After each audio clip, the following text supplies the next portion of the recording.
During the EU referendum 2 years ago, Jeremy Corbyn refused to share a Remain platform with previous Labour leaders if Tony Blair was present, and the event never happened. Yet his positioning on Brexit since has been right out of the Blair playbook. Constructive ambiguity served Labour well at last year's general election. But Corbyn has been on a journey since, nudged along a path to a softer Brexit by Keir Starmer, the shadow Brexit secretary. Corbyn's Eurosceptic instincts left him out of step with Labour members, many Labour MPs and most trade unions, an important behind-the-scenes influence. Being branded the midwife to Theresa May's hard Brexit started to hurt. First, Labour came out in support of a customs union, not the EU's existing one. Last night Labour called for full access to the EU single market, in effect another rather than a which, crucially, stops short of full membership of it. Party sources labelled it the softest possible Brexit. The shift is welcome, as a soft Brexit would cushion the economic impact. But it is hard to escape the conclusion that Labour's policy is driven by expediency as much as principle. Of course, you could say the same about May's, with gold-plated knobs on. Although both main parties are split on Brexit, Labour's divisions get less media attention because they are in opposition. Labour has now put limiting those divisions ahead of defeating the government when the Commons votes next Tuesday on amendments passed by the Lords to the EU Withdrawal Bill. They recommend retaining membership of the single market by joining the European Economic Area, EA, which includes the 28 EU countries plus Norway, Iceland, and Liechtenstein. Labour's shift stops short of backing this, its MPs will probably be ordered to abstain. Starmer hopes his new policy will limit the number of pro-European Labour MPs who will defy the whip by backing EEA membership. Some 70 were threatening to do so. However, the signs are that there will still be a sizable revolt. Pro-EU figures are furious that the leadership has not gone further. They insist that it is wrong to describe EEA membership as the Norway option, which Corbyn rejects because it would leave the UK as a rule taker with no say when the EU makes the rules. The pro-Europeans say Norway would be the starting rather than the end point. The UK would negotiate from a position of strength as the first EU member to join the EEA and because of our economic clout. In trying to unite Labour MPs, the leadership has made a humiliating defeat for the government less likely. The band of about 20 pro-EU Conservatives might vote for the cross-party Lords' amendment on the EEA, now doomed to fail because of Corbyn's refusal to endorse it. But the Tories will not back the Labour frontbench amendment. Starmer probably judged there was only a very slim chance of the Lords' EEA move being approved by MPs, since Labour would have split. Two-thirds of Labour-held constituencies voted Leave in 2016 and several of their MPs would not back EEA membership even if Corbyn did. They do not want to be accused of endorsing the free movement of people, part of the single market package, which Labour accepted would end in its election manifesto last year. Britain's Prime Minister Theresa May welcomes Israel's Prime Minister Benjamin Netanyahu to Downing Street. British fashion designer and environmental campaigner, Dame Vivienne Westwood delivers an anti-fracking letter to 10 Downing Street in London. New images issued by the Grenfell Tower inquiry of the kitchen in Flat 16 where the fire started on June 14 last year. 71 people were killed after the fire tore through the housing block in Kensington. Bishop of Southwark Christopher Chesson and members of the public attend a commemoration service on the first anniversary of the London Bridge terror attack. Britain held a national minute of silence on June 3, 1 year on from the London Bridge terror attack that killed 8 people and injured dozens more. William Buick Reading Massa celebrates crossing the line and winning the Investec Derby race on Derby Day at Epsom Downs. Traffic passes anti-Brexit signs on the County Derry/Londonderry, Northern Ireland and County Donegal in the Irish Republic. Northern Ireland could be given joint EU and UK status and a buffer zone on its border with the Republic, under new plans being drawn up by David Davis, according to reports. Eleanor Crossy Malone displays an abortion pill packet after taking a pill as abortion rights campaign group Rosa, Reproductive Rights Against Oppression, Sexism and Austerity distribute abortion pills from a touring bus in Belfast, Northern Ireland.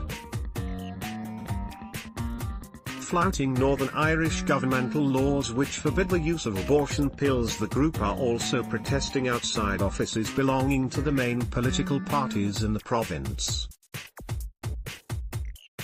Women in Northern Ireland have been prosecuted for buying abortion pills over the internet, and it is illegal for a woman to have an abortion unless in special circumstances, unlike the rest of the United Kingdom. The Republic of Ireland voted in favour of pro-choice last week in a referendum. West Midlands police officers carrying out scene searches near to where a 15-year-old boy was fatally stabbed in Wolverhampton. A view at Westminster Abbey from the medieval Triforium that is hosting an exhibition in London. The Queen's Diamond Jubilee Galleries, set more than 16 metres, 52 feet, above the Abbey floor in the medieval Triforium, will open to the public for the first time on June 11, displaying over 300 treasures from the Abbey's collection which will tell the rich 1,000-year history of the institution at Westminster Abbey. People enjoy the hot weather on Bournemouth Beach during Bank Holiday Monday in Dorset. Chris Ashton of the Barbarians scores against England at Twickenham. Lightning strikes over the City of London. Rory McIlroy took the clubhouse lead into round 3 of the BMW PGA Championship at Wentworth. Alistair Cook batting against Pakistan during the first Test match of the summer at Lord's Cricket Ground, London. Home Secretary Sajid Javid speaking at the annual conference of the Police Federation of England and Wales at the International Convention Centre in Birmingham. Felix, too, sits next to messages and flowers left in Manchester, ahead of the Manchester Arena National Service of Commemoration at Manchester Cathedral to mark 1 year since the Manchester attack. Marcio and Andrea Gomez, parents of Logan Gomez, arrived for a commemoration hearing at the opening of the inquiry into the Grenfell Tower disaster, in London.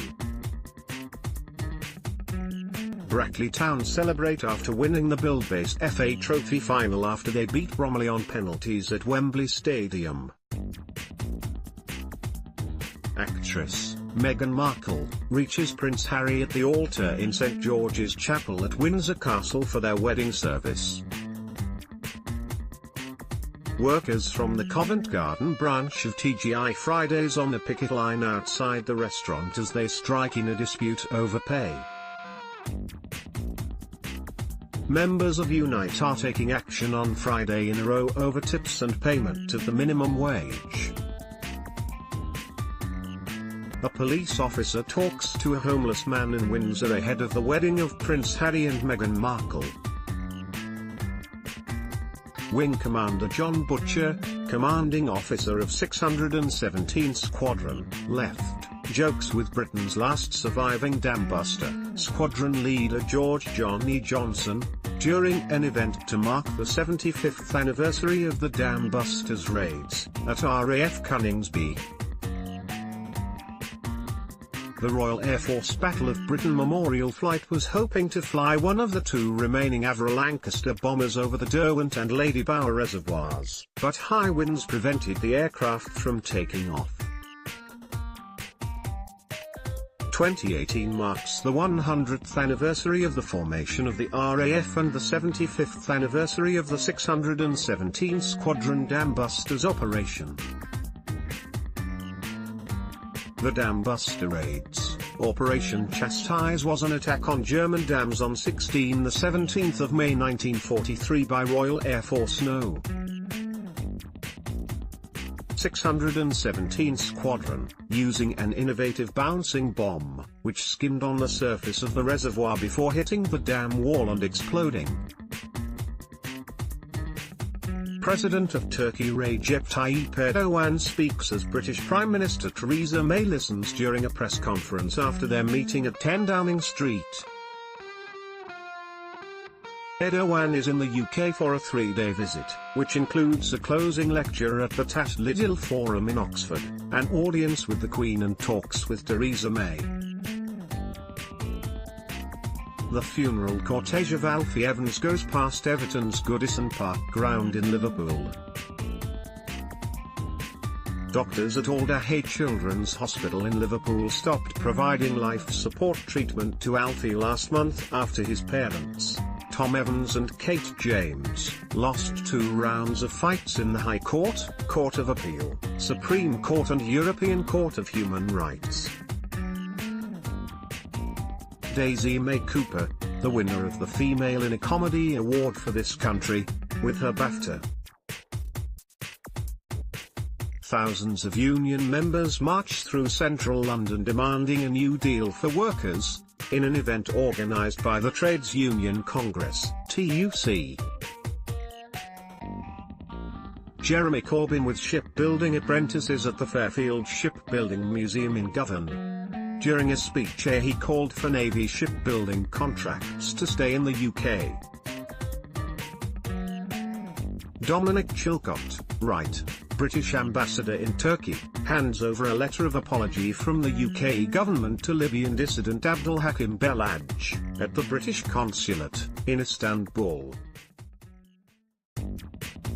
Abdul Hakim Belhaj and his wife, Fatima Boudka, allege they were detained in Southeast Asia in 2004 and sent to Libya to be interrogated by the regime of late dictator Muammar Gaddafi. Britain acknowledged Thursday that its intelligence agents played a role in the kidnapping and torture of an opponent of the late Libyan leader Muammar Gaddafi, a rare admission of wrongdoing by British spies. The coffin of former House of Commons Speaker Lord Michael Martin, followed by his widow Mary, is carried from St Aloysius in Glasgow after his funeral.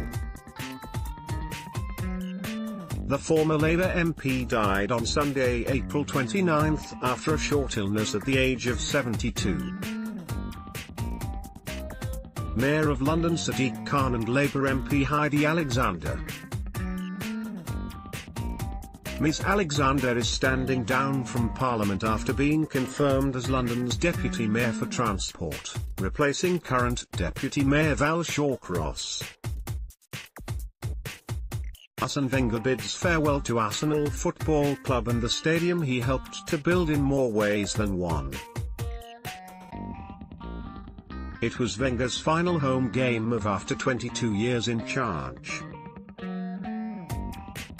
Arsenal sent him off with a 5-0 victory over Burnley. Manchester City celebrate with the trophy after winning the Premier League title. Anti-independence supporters wave Union Jack flags as thousands of demonstrators march in support of Scottish independence through the streets of Glasgow. Prime Minister Theresa May with her supporters during a visit to Wandsworth Town Hall, where the Conservative Party retained control of Wandsworth Council in the local elections. Jeremy Corbyn outside a polling station in Islington after voting in the local elections. A memorial to George Michael outside his house in Highgate, North London. George Michael's family have since asked fans to remove their tributes from outside the late singer's former homes for the sake of his neighbours. Leicester Morrisman during May Day celebrations at Bradgate Park in Newtown, Linford, Leicestershire. Sajid Javid outside the Home Office in Westminster after he was appointed as the new Home Secretary. Celtic celebrate after winning. They confirmed winning the Scottish Premiership by beating rivals Rangers 5-0 at Celtic Park. People release balloons outside Alderhay Children's Hospital in Liverpool, following the death on Saturday morning of Alfie Evans, who was being treated at the hospital. The 23-month-old died at 2:30 a.m., parents Kate James and Thomas Evans said on Facebook. The youngster was at the center of a legal battle over his treatment that touched hearts around the world. U.S. Secretary of State Mike Pompeo, right, speaks with British Foreign Secretary Boris Johnson, left, and Belgian Foreign Minister Didier Reynders, centre, during a meeting of the North Atlantic Council at NATO headquarters in Brussels.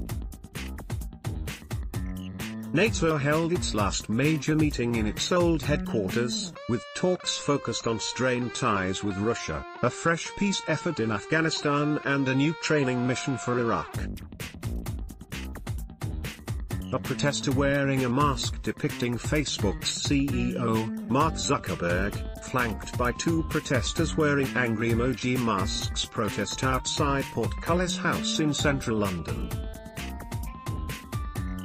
Facebook's CTO Mike Schroepfer appeared in front of British members of Parliament on the Digital, Culture, Media and Sport Select Committee in the wake of allegations that information on millions of its users was misused. Members of the military work in the Maltings shopping area, close to the bench where Russian former double agent Sergei Skripal and his daughter Yulia were found critically ill 7 weeks ago. The area around the bench where the couple collapsed is one of 9 sites to be cleaned in an operation that is likely to take several months. A statue in honor of the first female suffragette Millicent Fawcett is unveiled as Prime Minister Theresa May and Mayor of London Sadiq Khan look on during a ceremony in Parliament Square.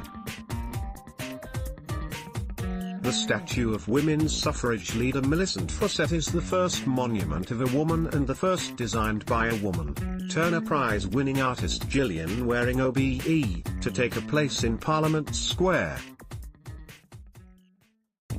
Prince William arrives at the Lindo wing of St Mary's Hospital with his children Prince George and Princess Charlotte after his wife Catherine, the Duchess of Cambridge, gave birth to a son. Kenya's Eliud Kipchoge crosses the finish line to win the men's elite race at the London Marathon 2018.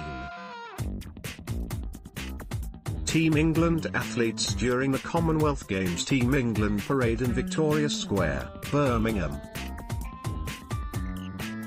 Varun Chopra of Essex during the Specsavers County Championship Division 1 match between Essex and Lancashire at the Chelmsford County Cricket Ground.